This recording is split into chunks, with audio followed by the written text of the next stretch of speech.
In ancient Rome, there was a poison called Aqua Tofana. It was tasteless, odorless, and completely invisible.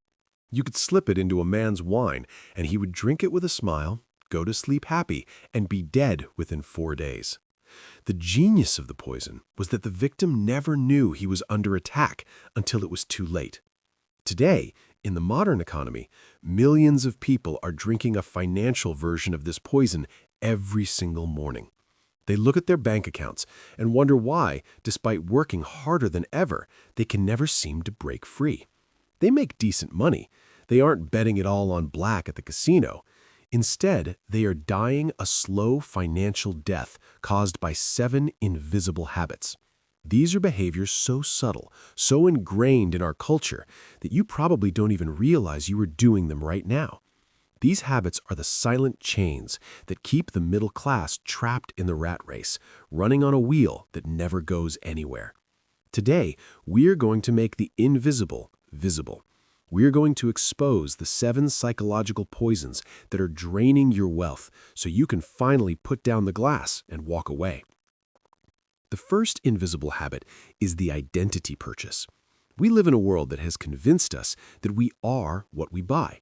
When you feel insecure about your career, you buy a tailored suit to feel successful. When you feel boring, you finance a sports car to feel adventurous. You aren't buying objects, you are buying feelings. You are renting an identity because you haven't built one. The wealthy understand a secret that the rest of the world ignores. Net worth is what you don't see. It's the money you refused to spend. But the modern serf believes that wealth is what you show. This habit is insidious because it disguises itself as self-improvement or personal branding, but in reality, it is just a tax on your insecurity. Every time you buy something to prove to a stranger that you are doing well, you are actually proving that you are a slave to their opinion. True power is having the money in the bank and wearing a $10 t-shirt, knowing you could buy the whole store if you wanted to. The second habit is the sunk cost prison. This is a glitch in the human brain that makes us throw good money after bad. It's the car that keeps breaking down, but you pay to fix it again because you've already spent so much on it. It's the college degree you hate, but you finish it because you already paid for 3 years. In finance, this habit destroys futures. You hold on to a losing investment because you can't admit you were wrong. You stay in a dead-end job because you've been there for 5 years. The invisible chain here is your ego. You would rather lose money than admit a mistake. The architect of wealth looks at every decision with fresh eyes. It doesn't matter what you spent yesterday. That money is gone. The only question that matters is this the best use of my capital today? If the answer is no, you cut the cord, you kill the project, you sell the stock, you walk away. Third is the poverty of attention.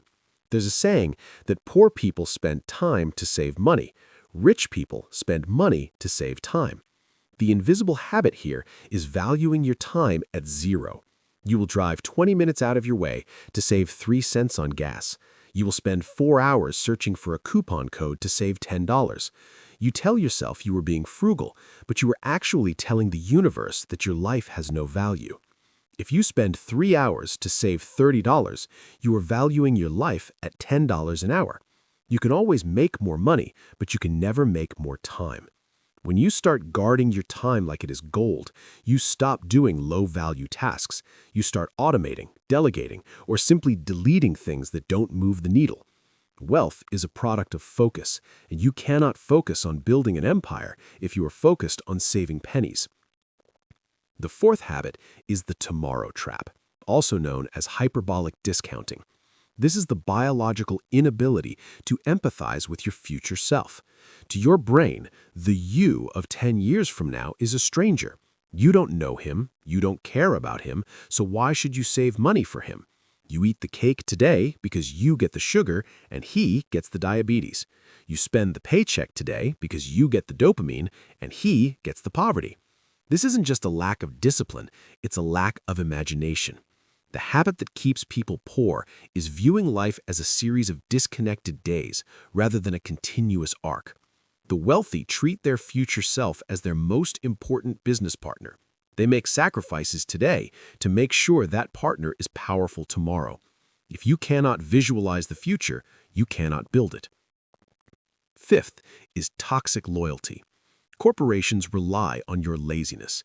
They know that if you open a bank account with them at 18, you will likely stay with them until you die, even if they pay you 0.01% interest while the bank across the street pays 5%. They know you won't switch insurance providers, even if they raise the price every year.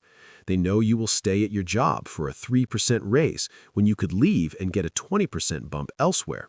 This loyalty is not a virtue, it is a tax. It is what we call the lazy tax. You are paying for the comfort of not having to change.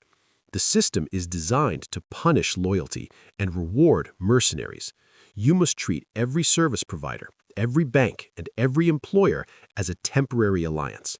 If they stop serving your mission, you fire them. No hard feelings, just business.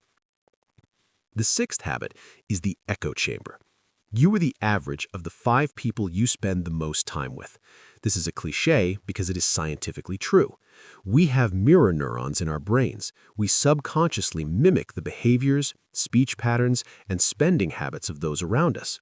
If your 5 best friends spend every weekend at the bar complaining about their bosses and financing cars they can't afford, it is physically impossible for you to remain unaffected.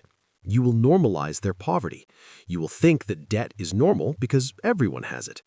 The invisible habit here is passive socialization. You let your environment choose your future.